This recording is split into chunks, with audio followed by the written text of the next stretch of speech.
Jemaat yang terkasih di dalam Tuhan, ketika iman kita digugat, dikritik, atau dipertanyakan oleh orang lain, bagaimanakah seharusnya kita bersikap terhadap orang tersebut?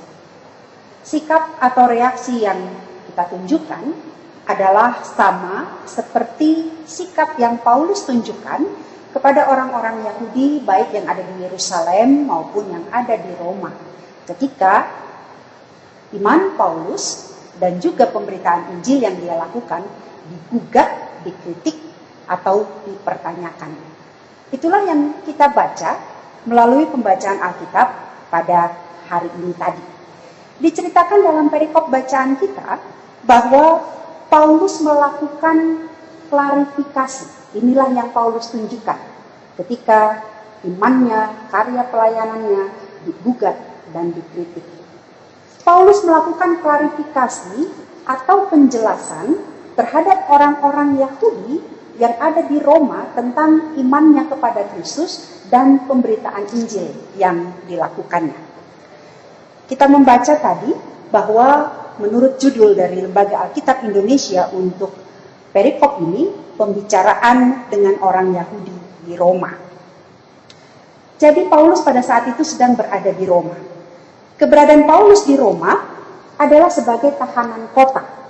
Dia ada di kota Roma karena dia sedang dalam upaya untuk naik banding kepada kaisar atas perkara pengadilan yang dituduhkan atau diajukan oleh orang-orang Yahudi di Yudea atau di Yerusalem. Jadi, karena Paulus itu seorang yang giat untuk memberitakan Injil, dia lalu dibenci dan dimusuhi oleh orang-orang Yahudi. Dan ketika Paulus sedang memberitakan Injil di Bait Allah di Yerusalem, orang-orang ini, pemimpin-pemimpin agama Yahudi khususnya, menghasut banyak orang untuk melawan Paulus dan akhirnya terjadilah keributan. Lalu dalam keributan itu datanglah tentara Romawi yang kemudian menahan Paulus di tahanan penjara Roma, tapi yang terletak di Yerusalem. Para pemuka agama Yahudi dan orang-orang Yahudi yang membenci ini sebenarnya menginginkan sekali supaya Paulus itu diadili di Yerusalem. Tapi Paulus tidak mau. Kenapa? Karena Paulus tahu bahwa ada komplotan orang Yahudi yang hendak membunuh Paulus ketika pengadilan itu nanti berlangsung. Karena itulah Paulus minta naik banding ke kaisar di Roma. Jadi karena permohonan naik banding itulah sekarang Paulus ada di Roma. Kalau Bapak Ibu mau baca cerita lengkapnya, Bapak Ibu bisa baca mulai dari Kisah Para Rasul 21. Bagaimana lika-liku perjalanan yang Paulus alami sehingga Paulus sampai di kota Roma di perikop bacaan kita ini. Saudara-saudara, dikisahkan atau diceritakan dalam bacaan kita tadi bahwa Paulus ada di Roma dan dia ada sebagai tahanan kota. Jadi Paulus itu tidak dipenjara, tapi dia sebagai tahanan di kota. Lalu di Roma, dia menyewa sebuah rumah untuk dia tinggal, pakai dananya sendiri. Walaupun nggak dipenjara, tapi Paulus dijaga oleh tentara-tentara Roma. Nah, Paulus tetap bisa menerima tamu di rumahnya, tapi dia tidak boleh keluar dari kota Roma. Itu yang namanya tahanan kota. Sewaktu Paulus menjadi tahanan kota ini, karena dia boleh menerima tamu, maka dia meminta untuk bertemu dengan tokoh-tokoh Yahudi yang ada di Roma. Memang saudara-saudara pada waktu itu di kota Roma itu orang Yahudi sudah cukup banyak. Di kota Roma itu setidaknya ada sekitar 6 sinagoge, yang mengartikan bahwa telah ada cukup banyak orang Yahudi di kota Roma. Dan orang Yahudi sudah tersebar juga kemana-mana. Nah, Paulus minta bertemu dengan orang-orang Yahudi, dengan tokoh-tokoh orang Yahudi yang ada di kota Roma. Di dalam pertemuan itu, Paulus menjelaskan kenapa dia mengajukan banding. Paulus menjelaskan bahwa dia tidak pernah melakukan kesalahan, bahwa dia tidak melanggar hukum Taurat, dia tidak melanggar ketentuan-ketentuan dalam hukum-hukum Yahudi. Bahwa yang dilakukan Paulus hanyalah mengajar dan memberitakan Injil Kristus.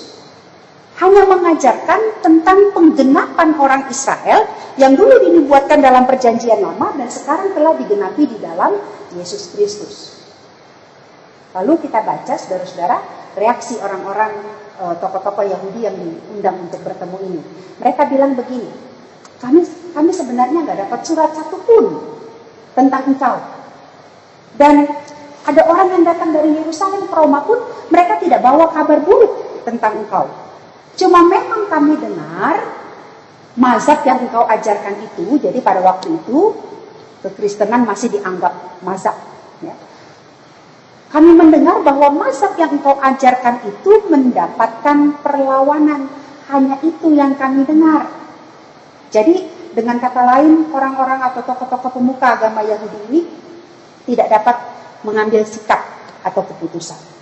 Karena itulah kemudian mereka berunding menentukan satu waktu tertentu untuk semua orang Yahudi yang ada di kota Roma, siapapun yang bisa waktunya untuk berkumpul, mereka berkumpul bersama membicarakan soal ini. Dan pada hari yang ditentukan, berkumpullah orang-orang Yahudi di rumah Paulus. Dan sekali lagi, Paulus menjelaskan imannya. Paulus menjelaskan karya pekabaran Injil yang dilakukannya. Paulus menjelaskan bahwa sebetulnya yang Paulus beritakan adalah pengharapan orang Israel tentang Mesias yang dulu lama dinantikan, sesungguhnya sekarang sudah digenapi di dalam Kristus Yesus. Jadi dalam pertemuan itu Paulus berusaha sekali untuk meyakinkan orang-orang Yahudi yang ada di Roma. Tetapi reaksinya ternyata tidak seperti yang diharapkan oleh Paulus. Dalam bacaan kita tadi diceritakan bahwa dari begitu banyak orang Yahudi yang berkumpul, ada yang percaya, ada yang bisa diyakinkan, tapi ada juga yang tidak bisa diyakinkan, yang tetap tidak mau menerima Injil yang diberitakan oleh Paulus.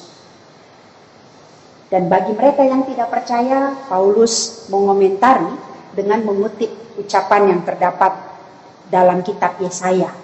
Ucapan dari Nabi Yesaya yang kita baca di ayatnya yang ke-26 sampai 27. Pergilah, katakanlah kepada bangsa ini, kamu akan mendengar dan mendengar namun tidak mengerti. Kamu akan melihat dan melihat namun tidak menanggap.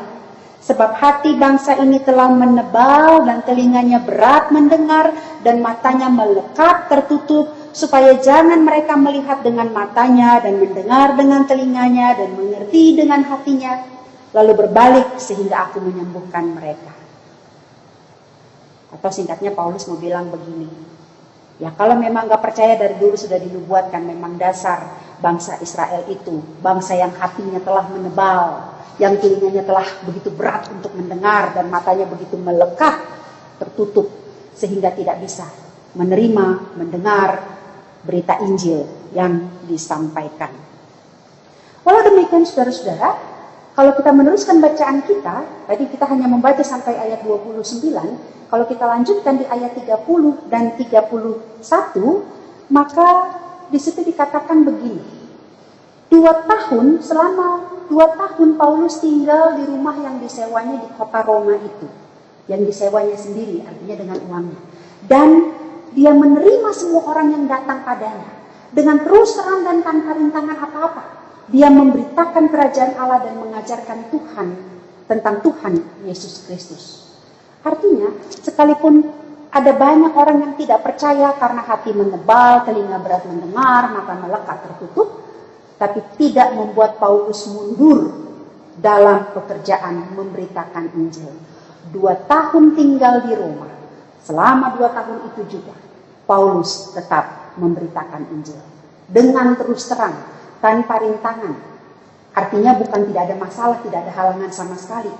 Tetapi yang dimaksud adalah bahwa Paulus tidak menganggap rintangan atau halangan itu sebagai sesuatu yang menghambat dia, yang dapat membuat dia berhenti untuk memberitakan Kristus dan Injil, kebenaran itu. Jemaat Tuhan, apa pesan bacaan ini bagi kita sekarang ini? Sama seperti dikatakan di awal tadi. Kalau iman kita digugat, iman kita dikritik, iman kita diserang, maka belajar dari Paulus, kita harus mengklarifikasinya. Kita harus menjelaskannya. Belakangan ini saudara-saudara, kalau Bapak Ibu Saudara kita perhatikan, kalau kita rajin buka-buka media sosial, rajin buka YouTube, buka Facebook, dan yang lainnya, kita akan tahu bahwa belakangan ini kekristenan itu banyak sekali diserang, banyak sekali dikritik, dipertanyakan, dan karenanya juga dimusuhi. Bahkan kadang-kadang banyak kritik terhadap kekristenan, terhadap iman Kristen kita yang didasarkan pada kebohongan, yang didasarkan pada ketidakmengertian. Serangan atau kritik atau pertanyaan yang dilontarkan baik oleh mereka yang benar-benar berbeda iman dari kita, atau yang dilontarkan oleh orang-orang yang tadinya sama imannya dengan kita tapi kemudian menyeberang. Dan bahkan juga serangan atas iman kita yang dilontarkan oleh orang yang seiman dengan kita yang bahkan mengaku diri pendeta. Itu semua saudara-saudara adalah sebuah sikap kalau bukan namanya permusuhan, berarti mungkin bisa disebut paling sedikit sikap antipati kepada kekristenan. Bagaimana kita menanggapi semuanya itu? Bagaimana kita bereaksi terhadap semuanya itu? Kita belajar dari Paulus. Reaksi kita adalah bahwa kita harus menjelaskan iman kita itu. Kita harus membuat klarifikasinya. Kita harus menyampaikan tentang iman kita yang benar itu begini. Coba kita perhatikan apa yang Paulus lakukan dalam bacaan kita ini. Paulus itu dimusuhi oleh orang-orang Yahudi yang ada di Yudea. Tapi begitu dia sampai di Roma, yang dia cari adalah orang-orang Yahudi, saudara-saudara sebangsanya. Untuk apa? Tujuannya sederhana saja, supaya salah pengertian yang terjadi selama ini, salah pengertian yang terjadi di Yudea oleh orang-orang Yahudi di Yudea itu tidak jadi salah mengerti juga oleh orang-orang Yahudi yang ada di Roma. Jadi maksudnya Paulus mengumpulkan orang-orang Yahudi di Roma supaya salah mengerti tentang kekristenan itu tidak terus berkepanjangan, salah mengerti juga oleh orang Yahudi yang ada di Roma. Jadi sederhananya begini saudara-saudara. Paulus itu berusaha memperjelas, berusaha mengklarifikasi apa yang dia ajarkan, apa yang dia beritakan. Oleh karena itu, saudara-saudara, di tengah-tengah begitu banyaknya sikap antipati, sikap permusuhan, di tengah-tengah begitu banyaknya kritik dan serangan terhadap iman kita sekarang ini, kita tidak perlu membalasnya dengan bersikap antipati juga. Kita belajar dari Paulus bagaimana kita mengantisipasi. Bagaimana kalau orang antipati pada kita, bukan kita berbalik antipati sama dia, memusuhi dia. Karena bisa saja orang antipati karena orang tidak mengerti. Orang antipati karena orang mendapat informasi yang salah tentang kekristenan itu atau tentang diri kita. Walaupun ada juga orang yang menyerang karena memang dia memusuhi kita. Karena itu yang perlu dilakukan oleh kita adalah kita memberi penjelasan. Kita harus memberitahu yang benar, menjelaskan, mengklarifikasi sedemikian rupa apa sebenarnya iman Kristen itu. Tapi saudara-saudara, ada persoalan. Persoalannya apa? Persoalannya adalah apakah kita sendiri paham tentang kekristenan itu? Apakah kita sendiri paham tentang iman Kristen itu? Kalau kita tidak paham tentang iman Kristen, tentang iman kita, iman yang kita percayai, iman yang kita pegang dari mungkin sejak kita lahir sampai sekarang ini, lalu bagaimana kita mau mengklarifikasi? Bagaimana kita mau menjelaskan kepada orang yang menyerang, mengkritik, menggugat iman kita? Kalau kita sendiri tidak paham, lalu bagaimana kita mau menjelaskannya kepada orang lain? Karena itu saudara-saudara, satu hal yang penting yang kita perlu pelajari, kita renungkan dari firman Tuhan hari ini adalah mari kita terus belajar. Mari terus untuk selalu mengembangkan pengetahuan kita tentang iman Kristen. Supaya jangan iman yang dulu waktu kecil cuma tahu Yesus lahir di Bethlehem sampai sudah dewasa ini cuma taunya juga cuma itu. Yesus itu lahir di Bethlehem, gak nambah-nambah. Kurang iya. Mari kita terus belajar untuk memahami ajaran Kristen itu dengan benar. Supaya kita bukan cuma sekedar paham, kita bukan hanya sekedar punya pengetahuan yang cukup, tapi kita juga mampu untuk menjawab kritik, gugatan, serangan dari orang-orang yang mempertanyakan iman kita. Kalau kita punya pengetahuan yang cukup, baik secara intelektual maupun iman, kita mampu untuk menangkal, menangkis berbagai pengajaran yang tidak benar, sekaligus seperti Paulus, kita bisa juga menjelaskan dan memberi keyakinan bagi orang yang belum mengerti. Jadi saudara-saudara, ini yang pertama perlu kita pahami. Jangan kita pernah berhenti untuk belajar firman Tuhan. Jangan kita pernah berhenti untuk selalu mencari tahu bagaimana hidup Kristiani itu. Apa kehendak Tuhan. Jangan berpikir bahwa saya kan sudah CD, berarti saya sudah tamat belajar. Seringkali orang jemaat itu mengejar CD karena berpikir CD itu puncak dari pembelajaran iman Kristen. Makanya begitu selesai CD hilang. Itu keliru, saudara. CD itu baru titik awal, langkah pertama untuk selanjutnya belajar tentang Kristus, belajar tentang Allah, belajar tentang kehendaknya. Supaya iman makin teguh, tapi sekaligus juga kita mampu untuk menjelaskannya kepada orang yang menggugat dan mempertanyakan iman kita. Hal yang kedua, saudara-saudara, yang kita renungkan dari firman Tuhan ini adalah seperti yang kita baca tadi di ayat-ayat terakhir dari perikop bacaan, bahwa ada orang-orang yang tidak percaya, tidak menerima perkataan Paulus. Orang-orang yang dikatakan oleh Paulus tadi, hati menebal, telinga berat mendengar, dan mata melekat tertutup. Sehingga mendengar, nggak ngerti, melihat, tapi nggak tanggap. Begitu. Apa maksudnya? Maksudnya adalah bangsa Israel itu seperti yang dikatakan Yesaya, adalah bangsa yang, kalau saya suka bilang pakai istilah kopeh, bangsa yang kopeh, yang dibilangin nggak mau dengar, dibilangin nggak mau ngerti. Maka jadi sekalipun Paulus menjelaskan sampai berbusa pun, mereka tetap tidak percaya. Memang ada yang percaya, tapi ada juga yang tidak percaya. Begitu juga dengan kita, saudara-saudara. Mungkin kita capek-capek menjelaskan, kita capek-capek mengklarifikasi, kita capek-capek mengangkat segala dalil, membuka semua bagian dalam Alkitab untuk menunjukkan begini loh iman Kristen, begini loh caranya, begitulah petunjuknya. Tapi tetap saja ada orang yang bisa saja tetap tidak percaya. Tapi pertanyaannya, kalau orang tidak percaya, apa lalu kita berhenti? Tidak. Paulus dengan jelas memperlihatkan teladan itu bagi kita. Paulus tidak pernah berhenti memberitakan Injil. 2 tahun Paulus di Roma. 2 tahun tinggal sebagai tahanan kota. 2 tahun dia melayani semua orang yang datang kepadanya dan memberitakan Injil dengan terus terang dan tidak menganggap halangan, rintangan sebagai hal yang bisa memundurkan niat dan motivasinya memberitakan Injil. Paulus tidak pernah gentar. Paulus tidak pernah merasa bosan, capek, diajarin gak ngerti-ngerti, ya sudah, tidak. Demikian juga dengan kita ini. Tema pemberitaan firman Tuhan dalam Sabda Guna Dharma Krida hari ini adalah gereja pejuang kebenaran, pakai tanda tanya. Artinya mau mempertanyakan kepada kita, apakah kita sebagai gereja, kita juga menjadi pejuang-pejuang kebenaran?